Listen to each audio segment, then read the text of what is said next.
So recently, I had one of my friends. He's not Mormon, but he's very Christian. Talking on the internet to somebody else about the LGBTQ issue, and there was no compassion in his voice. It was just like, oh yes, if I was in the situation and I saw somebody attacking somebody part of the trans community, I would protect them. But I think that, and he's kind of like going there. I respected it, but it wasn't coming from a place of compassion. Okay. And one of the things I responded to him, and I was like, the reason why the Bible talks about so many people being blind, because we're all blind.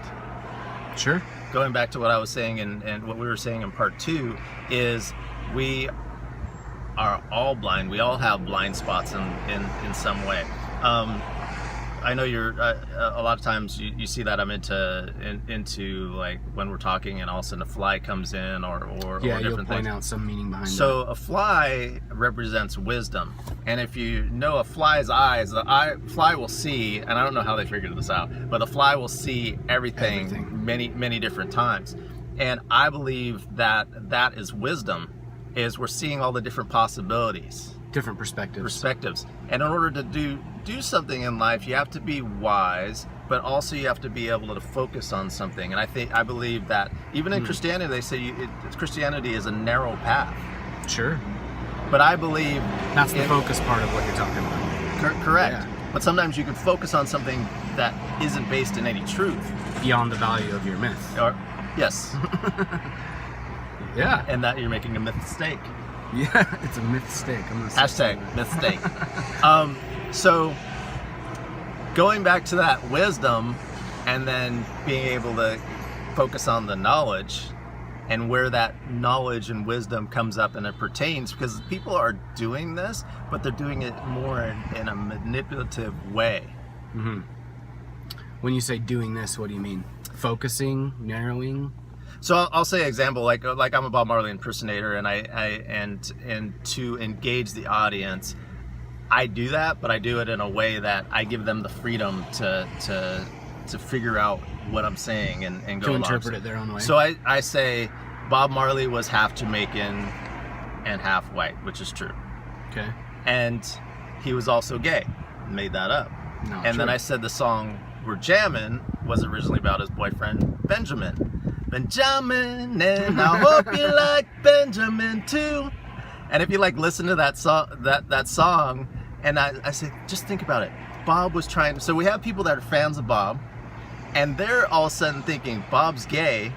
I love Bob. Bob's gay. Even some people that are really open, it makes them really think. Would I be uncomfortable with Bob being gay? Am I comfortable with that shift in my narrative? Yeah. Would I be comfortable with that? It's it shifts that way. I mean, we gotta be able to I have this belief, and then all of a sudden this belief's gone.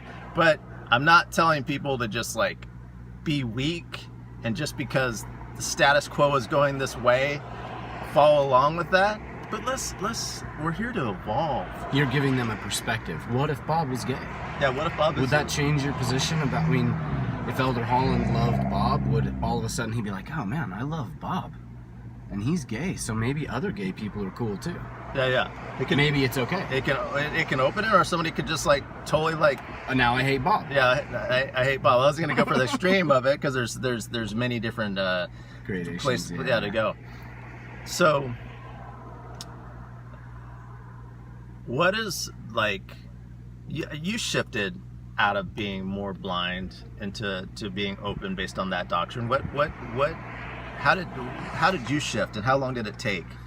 Oh, that's a huge, long. It would take a long time to really wrap that up. But I could say it happened over time for me, over a long time actually. My shift, and I talked about this on another podcast interview that I did once. But my shift on the church's stance for LGBTQ people came before I stopped believing in the LDS church.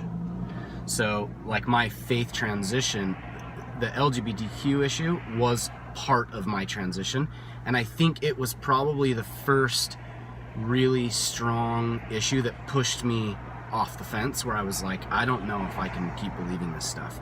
And that was when Prop 8 happened here in California in 2008, which Prop 8 was, if everyone remembers, is when, you know, they had a proposition saying that they were going to make gay marriage, I can't remember if they were saying they were going to make it legal or illegal, but the LDS Church was very actively involved in that here in California, with money, with canvassing efforts to go the other way, to make it so that Prop 8 was voted out, or so that gay marriage would not be legal. Yeah.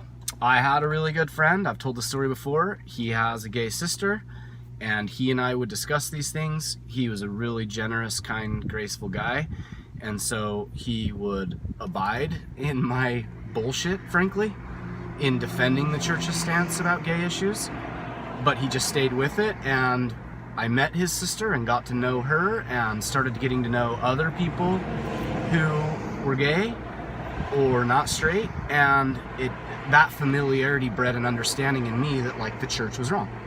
So I just decided they were wrong on that issue, but I maintained my faith in the church in general. Does that make sense? Yeah, for sure. And then it took several years of other issues and a lot of my own, like, introspection and thinking and writing and talking to undo a lot of the other things, and finally got to a point where I was like, I just don't believe any of this anymore.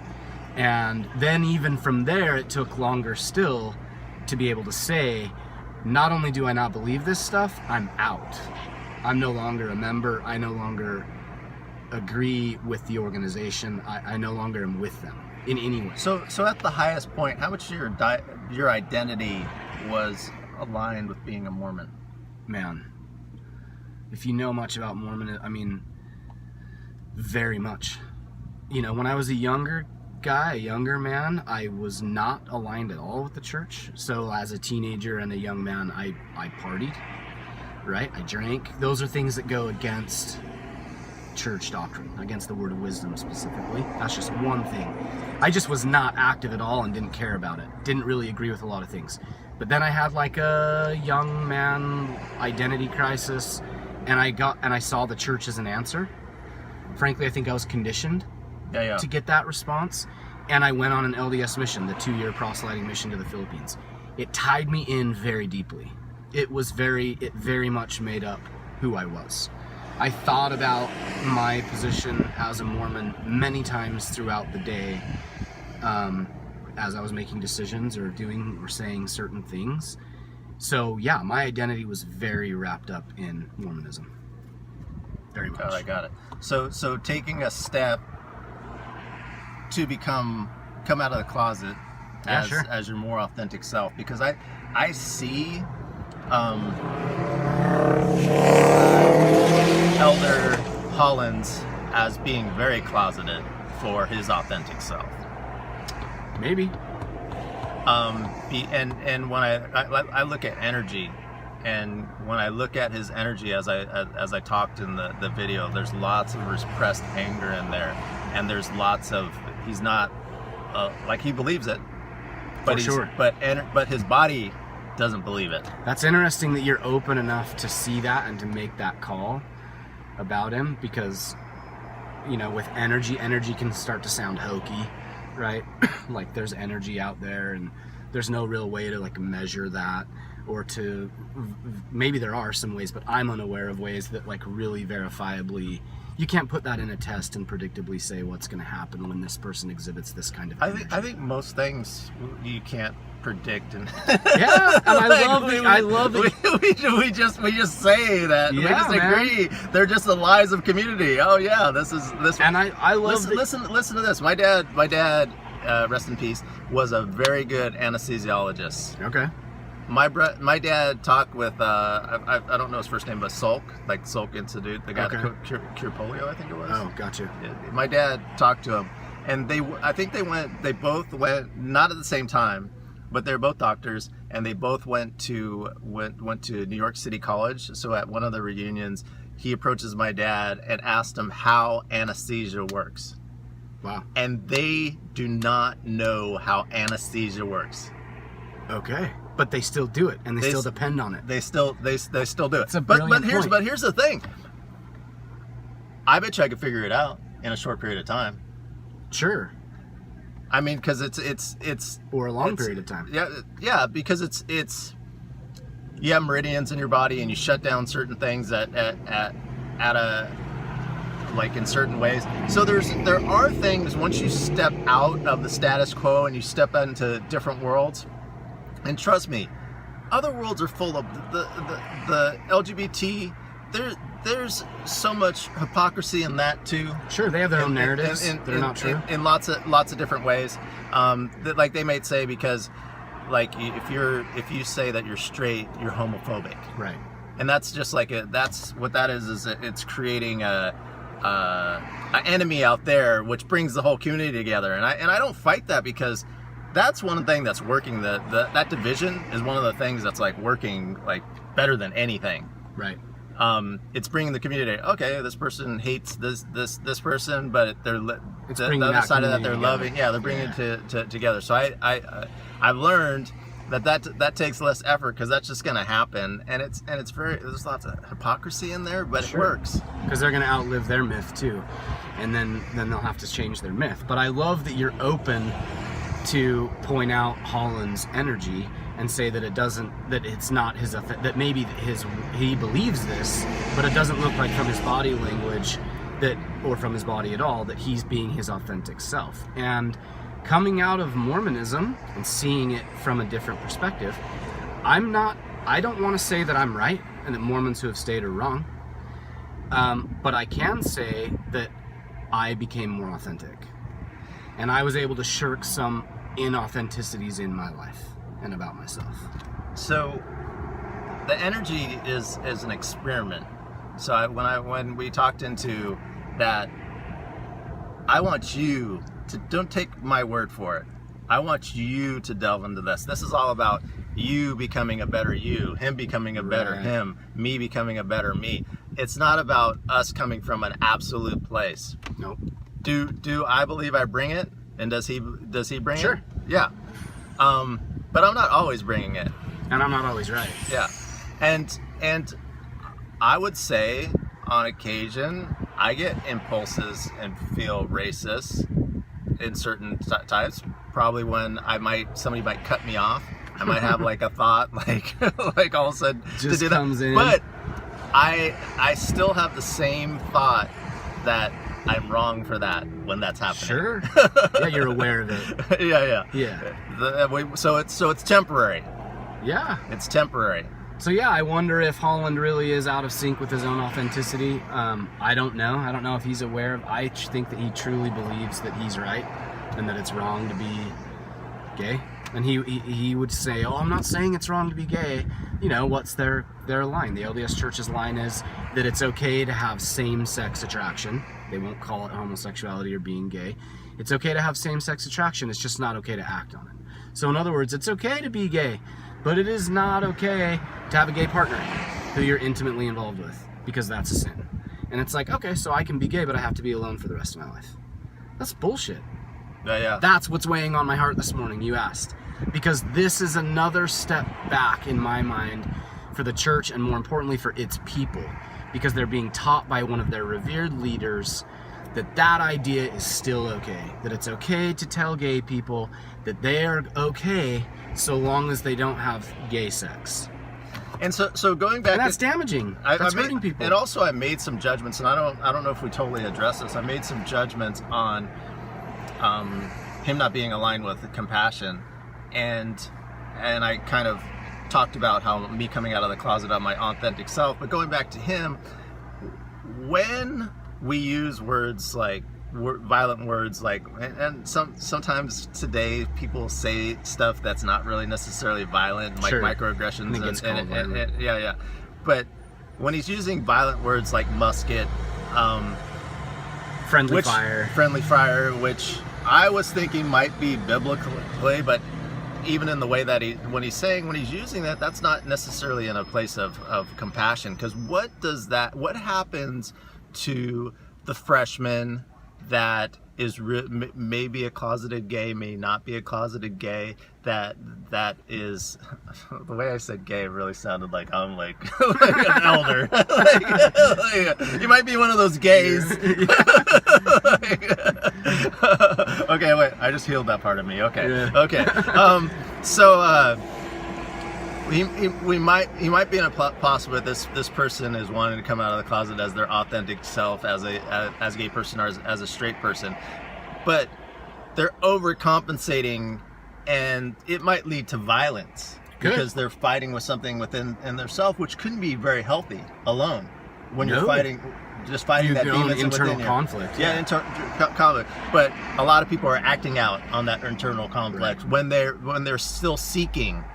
They're not. See, dude, you can't see it, but right now, here's two dudes walking into the coffee shop across the street, holding hands. It's a beautiful thing. Yeah. And it's like, maybe we could just get Elder Holland here and be like, hey, man, like, these people walked up here. They're probably professionals. They probably make good money. They probably have families. They're probably kind to people. They're not going to steal anything from the coffee shop. They probably hold the door open for me. They're going to go home and live a good life. Like, what's wrong with this? And why are we using, to your point, violent or aggressive terms to describe this issue like muskets? And also, to further to that, in his speech, Elder Holland directly calls out a valedictorian who gave a speech a couple years ago. At his valedictorian speech, he came out, which is a big deal, right? For people to come out. But it's a the valedictorian. Valedict. So it's a huge thing for this guy to come out at BYU, at an institution run by a church that says it's not okay to be gay. It's a big deal. So not only is he talking about muskets and friendly fire, he's also lobbing some of that friendly fire or unfriendly fire at this kid who had the courage to be like, hey, I went through BYU and I'm gay and it's all good. It's not okay. I mean, just being like me, as somebody that has sacrificed a lot to live my authentic truth. Seeing somebody that does that seems like a lot more courageous. Even though I see that Elder Holland's what he's doing, I see it as courageous, for sure. Sure. But misguided courage, but being perhaps, one person alone, being able to have that courage, I think it trumps that. I agree. Why not celebrate this guy for being his authentic self and for getting through this struggle and determining and being willing to say who he is in the open? I can tell you, coming out of my own Mormon closet was fucking hard. It was hard. It was hard for me to have to, like, I'll give you one example. I was drinking every once in a while because when I was younger I drank and I love beer. I love the taste of beer. So I would have some beers with friends and I was hiding that from my wife because I was afraid that my wife would leave me. Because whether the Mormon church will acknowledge this or not, they absolutely do teach through their people that it is not okay to drink, and I personally know people who were told to divorce their spouse when their spouse was drinking, or when their spouse had decided to leave the church. So I had a hard time and then I had to tell her, and now it wasn't just that I was drinking, it was that I was lying about it to my wife. Yeah. Not okay. Yeah. We had to get over that. It was hard. She's still not probably over it, and I don't blame her. Yeah. That's a shitty thing to do. Yeah. I was scared. It was so hard to come out of my closet and be like, look, I'm okay with this and I want to be this way, and that's me. I can't even imagine how much more difficult it was for this valedictorian to do that on an issue of his sexuality. And then you have Holland lobbing musket fire at him. That's not okay. Yeah, for sure. I don't mean to sound negative. Yeah. But if you can tell, my struggle through this has created some animosity in myself. And he went on to say how like, okay, where's it going to go from there? Yeah. I think what you're referring to is, I can't remember it exactly, but I think he was making a slippery slope argument. Yeah. Which is, as soon as we start acknowledging that it's okay to do this, or we start questioning the church's doctrines or theories about homosexuality, then before you know it, it's all going to be in disarray and it's going to be chaos. He didn't say any of those words, but I think that is a message that the church shares often, right? So, like, I'll give you an example. When I started drinking coffee, because Mormons don't drink coffee, it's against the word of wisdom. Sinner. I know, man. It's a cup of coffee. My wife was totally fine, no issues. But one time she was talking to a loved one about that, and the loved one said, "I'm just worried about Justin drinking coffee because it's a slippery slope." And my wife, Polly, is a sweetheart. She's not going to call this person out on that because they're lovely. Whoa. Coffee, beer, talking to me? Oh shit! I think they're right. I think they're right. Oh my goodness. Okay, you guys are right about that one. I said a community shares truths and lies, so that was a truth. That was a truth. Okay. Pauly's response to me when we talked about it later was, a slippery slope to what? Heroin? Like, I'm drinking coffee today, using heroin tomorrow. No. And you could even say, yeah, now he's drinking. Yeah, but I've been drinking for a long time, and that's all that I drink sometimes, right? Yeah. Another form of compassion is I'm an influencer in the cannabis industry, right? And a lot of people in the cannabis industry will complain about stigmas, and that's not my fight. Like, my essence is fighting that without me having to do anything. Okay. I'm just not fighting that because I respect people where they are. But what I did is I instead of like attacking people for saying, oh, you have stigma and everything. Sometimes I might think they're outdated, like this mortuary that used to be a bar because they didn't handle their business properly, and a lot of these things are dying. What I did is I said, okay, I have stigma against heroin. Sure. I can't understand why somebody would do heroin. Sometimes I can't understand, like, all of a sudden somebody will, I don't have like judgment to the level that they would have. It's like sometimes it might pop into me, but I don't understand why people would do coke. Right. But it's like one of those things that I was like, okay, I have a stigma also. And I noticed that because Rastafarians will talk about people that have stigmas against certain things, but they have serious stigmas against beer. They have they've got their own myths, man. Yeah. So I like looking at other communities and say, okay, they're doing it over here, they're doing it over there. I must be doing that in some way. Don't judge me for X, but I'm going to keep judging you for Y. Yeah. Right? And I understand why people don't do this because it takes a lot of energy to do this, and I don't think you can absolutely do it unless you're like a Christ. That you're running that stuff all through your heart opposed through your mind. That's one of the things that Elder Holland had said that him and the board of directors had spent countless hours talking about this, but I don't think they ever sat quiet and observed. Maybe not. That's what I was when I learned about when was watching a lot of the LGBT coming out of the closet. I sat and watched. You observed it, and even trained myself to not have any facial expressions, so they're not seeing, because a lot of times you may walk into a place and be barefoot, and then all of a sudden you get a lot of judgmental faces, and most people will turn it in. You didn't want to be that judgmental face. Yeah. And I also know, and also then people start to filter themselves when you have that judgmental face. Sure. And then you're not getting the authentic them. And you can read, like, I look this way, you can, at some level, you can read my facial expressions. For sure. And like, not even just here, like all over the world, you can read people's, it's harder the further it is, but those are just based on beliefs. Yeah. Yeah. Your own prejudices and biases. So, I think we did something good here. I hope we did something good, for the first one. So, make some comments below.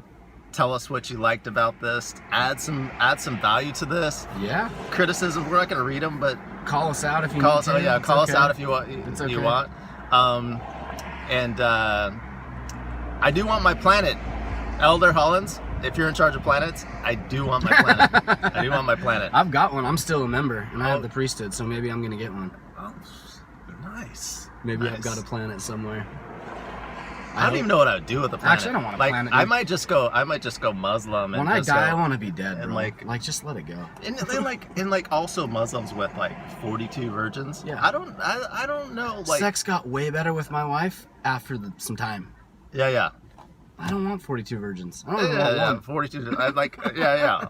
No thanks. I mean, the idea sounds good, I'm gonna pass. and it's like I don't know if I don't mean to be a skeptic here. It seems like very judgmental. Like, I mean not judgmental. It It's seems like to me like that would be way more you're enticing if they were like, I'm gonna get 42 strippers when I go to the next life. Yeah. I don't know. That whole thing's weird. So and you need to like, how about a down payment before I die? Just like, okay, this is for real. Like, we need proof of concept. Amen. Well, before we say something totally off base, You might have to delete all that. yes, have a good one. Peace. Love you guys.